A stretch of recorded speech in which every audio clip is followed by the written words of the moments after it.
नमस्कार दोस्तों, क्राइम तक में आप सबका स्वागत है। मैं हूं सुप्रतिम बैनर्जी।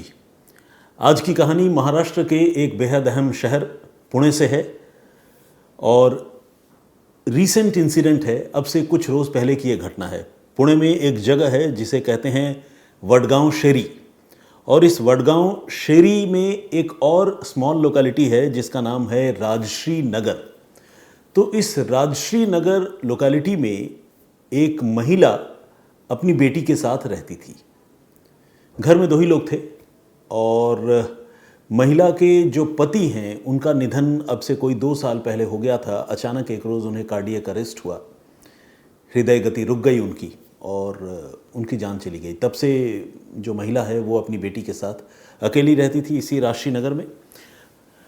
उन महिला का नाम है मंगल संजय गोखले और उनकी बेटी जो उनके साथ रहती थी उसका नाम है योशिता।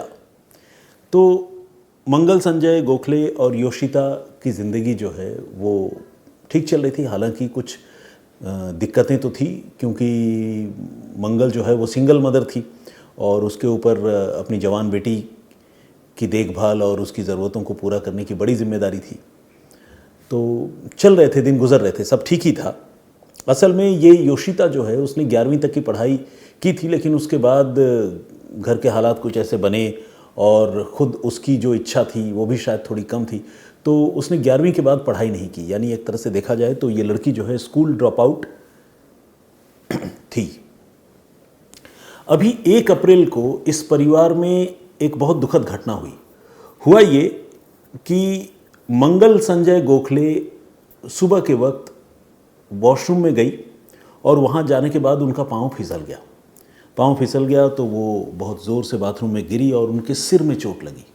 हालत कुछ इतनी बुरी हुई कि उनकी जो बेटी है योशिता वो घबरा गई और उसने फ़ौरन एम्बुलेंस को फ़ोन करके बुलाया।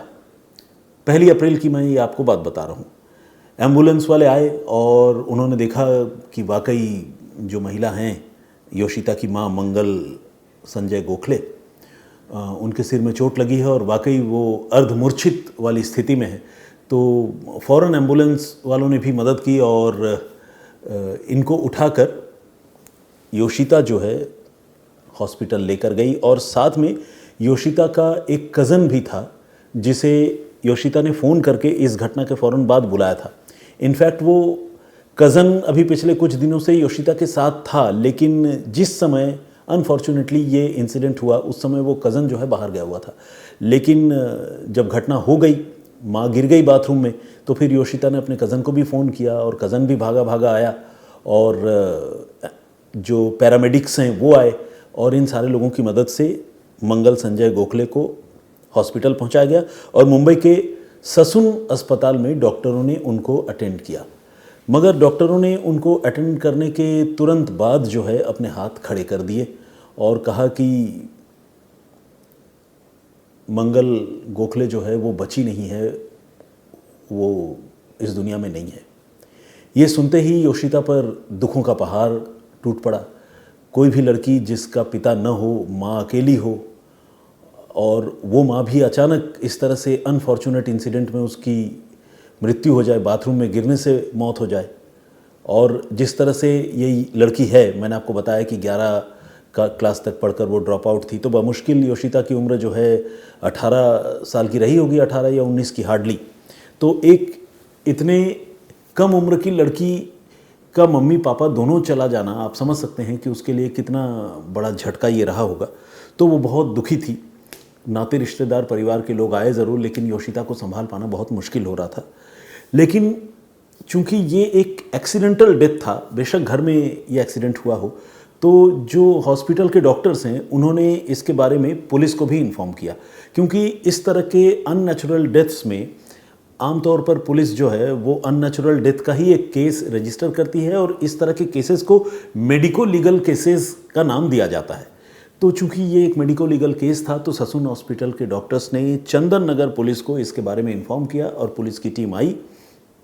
उन्होंने डेड बॉडी को अपने कब्जे में लिया और उसे पोस्टमार्टम के लिए भिजवा दिया ताकि ये पता चल सके कि वाकई डेथ जो है वो बाथरूम में गिरने से किन हालात में हुई। मतलब कहीं ऐसा तो नहीं कि उन्होंने कोई ऐसी चीज़ खाई हो जिससे फूड पॉइजनिंग हुई हो या कोई और बात इस मौत के पीछे हो, तो वो पता चले। पोस्टमार्टम के लिए उनकी लाश को, उनकी बॉडी को पुलिस ने भिजवाया।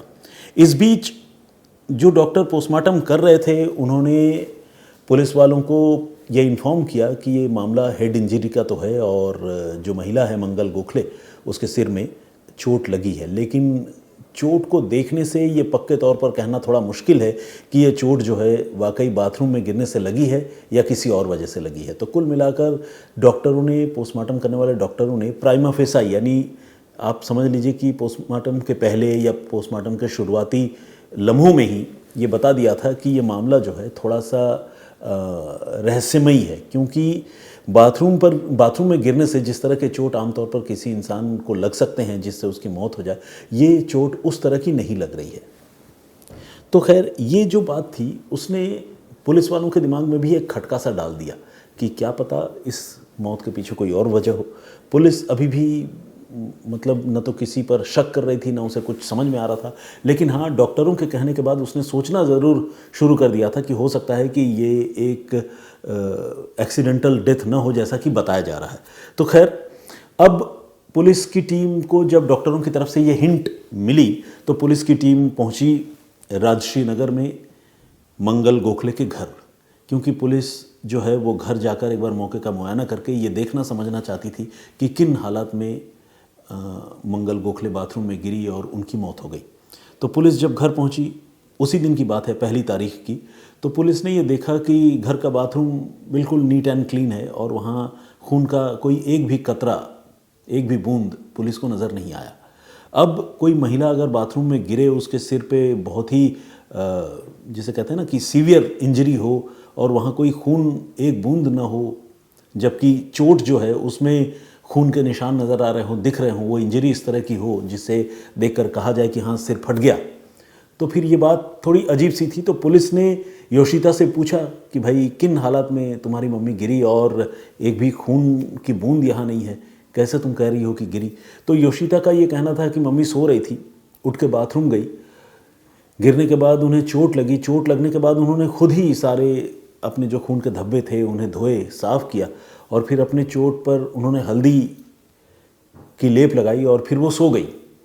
लेकिन जब वो रिस्पॉन्ड नहीं कर रही थी और वो अपनी माँ से बात करने की कोशिश कर रही थी, तो फिर वो घबरा गई और इसके बाद उसने एम्बुलेंस को फ़ोन किया और फिर उनको हॉस्पिटल लेकर गई।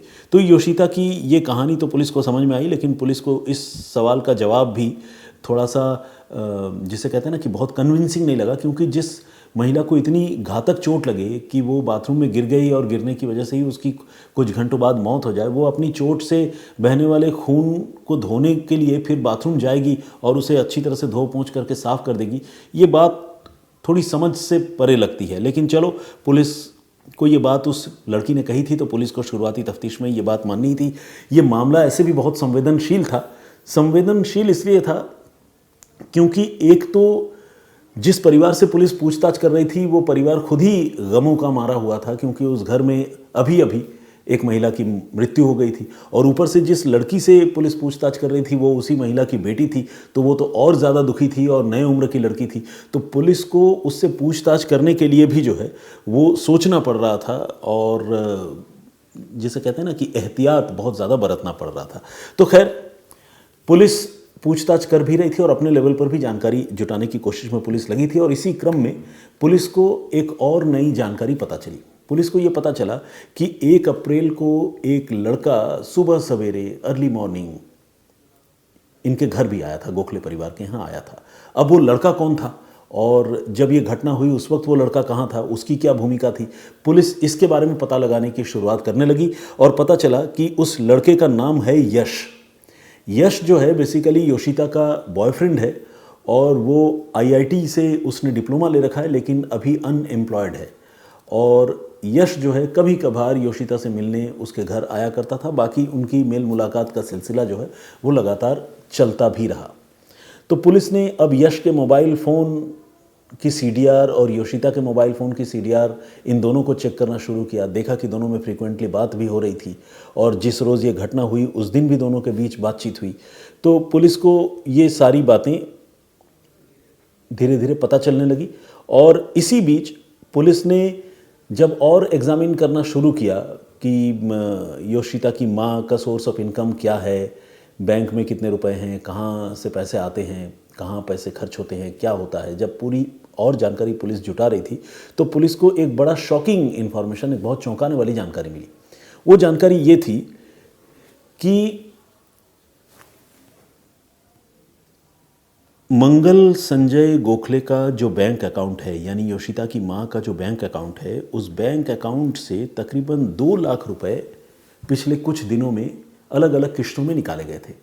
ये बात पुलिस को पता चली और पुलिस थोड़ी हैरान भी हुई, और इसलिए भी हैरान हुई क्योंकि पुलिस ये जानना और समझना चाह रही थी कि ये 2 लाख रुपए मंगल गोखले ने अगर इतनी जल्दी जल्दी में निकाले, वो भी तब जब उनका कोई बहुत कंक्रीट और परमानेंट सोर्स ऑफ इनकम ना हो, तो इसके पीछे की वजह क्या हो सकती है, ये पुलिस जो है थोड़ा सोच रही थी, पता कर रही थी। और पुलिस ने यह भी नोटिस किया कि मंगल संजय गोखले की जब मृत्यु हुई उसके कुछ समय पहले ही ये रुपए निकाले गए थे। तो पुलिस जो है दोनों चीज़ों को जोड़कर देखने लगी। अब पुलिस ने यह तय किया कि वो योशिता से इन 2 लाख रुपयों के बारे में भी पूछताछ करेगी और योशिता के बॉयफ्रेंड से भी इसके बारे में पूछताछ करेगी। फिर पुलिस ने इन दोनों को साइकोलॉजिकली ट्रीट करना शुरू किया, दोनों से अलग अलग पूछताछ शुरू की और अलग अलग पूछताछ में इन 2 लाख रुपयों को लेकर एक नई कहानी उभर कर सामने आई। पता चला कि ये 2 लाख रुपए जो है मंगल संजय गोखले ने, यानी योशिता की माँ ने खुद नहीं निकाले थे, बल्कि उनका सिग्नेचर फॉर्ज करके, उनके सिग्नेचर की नकल करके खुद योशिता ने और उसके बॉयफ्रेंड ने ये रुपए किश्तों में निकाले थे। और इसके बारे में मंगल गोखले को बिल्कुल कोई जानकारी नहीं थी। ये रुपए निकालकर गर्लफ्रेंड बॉयफ्रेंड की इस जोड़ी ने उसे उड़ा भी दिया, मौज मस्ती में खर्च भी कर दिया। और इस घटना से कुछ रोज़ पहले योशिता से उसकी माँ मंगल ने यह कहा था कि उसे अब कुछ रुपयों की ज़रूरत है, तो वो एक बार बैंक जाना चाहती है ताकि वो रुपए निकाले और फिर घर के कामकाज में उन रुपयों का इस्तेमाल हो। तो योशिता ने जब ये बात सुनी कि अब मम्मी जो है बैंक जा सकती है रुपए निकालने के लिए, तो उसके हाथ पांव फूल गए। उसे लगने लगा कि तब अगर मम्मी चली गई फिर तो ये पोल खुल जाएगी कि 2 लाख रुपए उनके अकाउंट से अभी अभी हम लोगों ने निकाले हैं। फिर उसने अपने बॉयफ्रेंड को फ़ोन किया और बॉयफ्रेंड को फ़ोन करके आनन फानन में उसने ये प्लानिंग की कि वो अपनी माँ मंगल संजय गोखले की हत्या करेगी।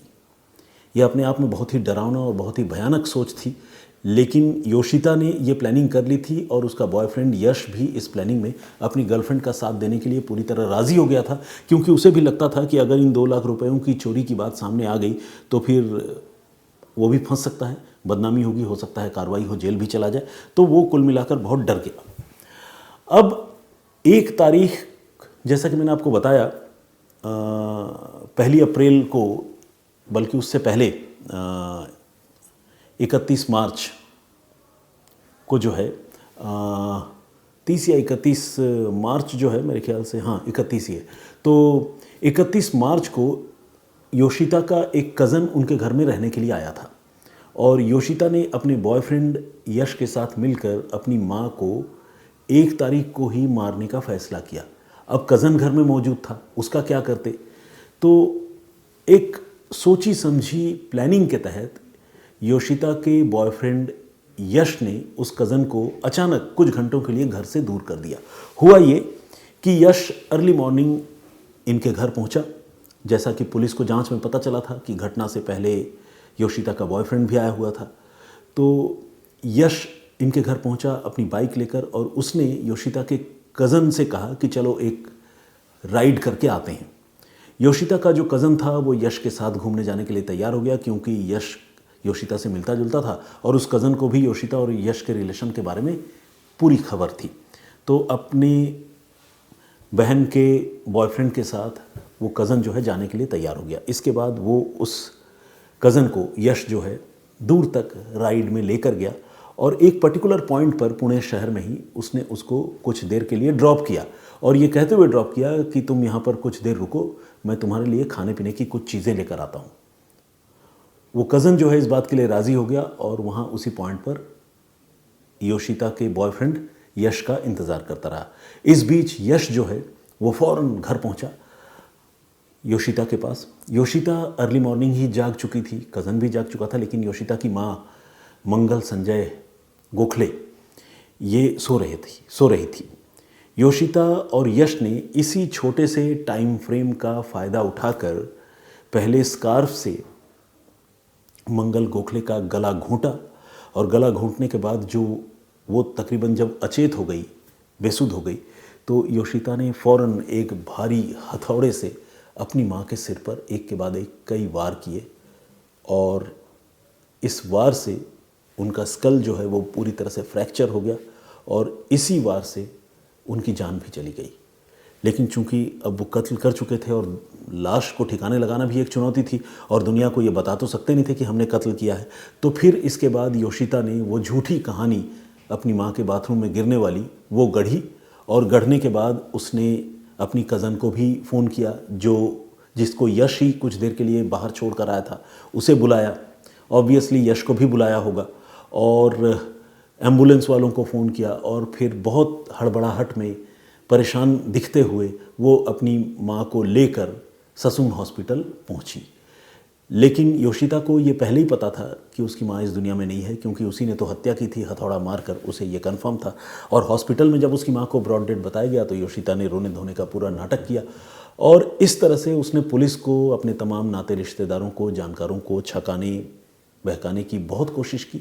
लेकिन पोस्टमार्टम रिपोर्ट में जो टाइप ऑफ इंजरी थी, यानी चोट का जो प्रकार था, वो देखकर डॉक्टरों ने ये समझ लिया था कि ये चोट जो है वो बाथरूम में गिरने की वजह से नहीं बल्कि किसी हेवी ऑब्जेक्ट से उनके सिर पर वार किए जाने की वजह से लगी है।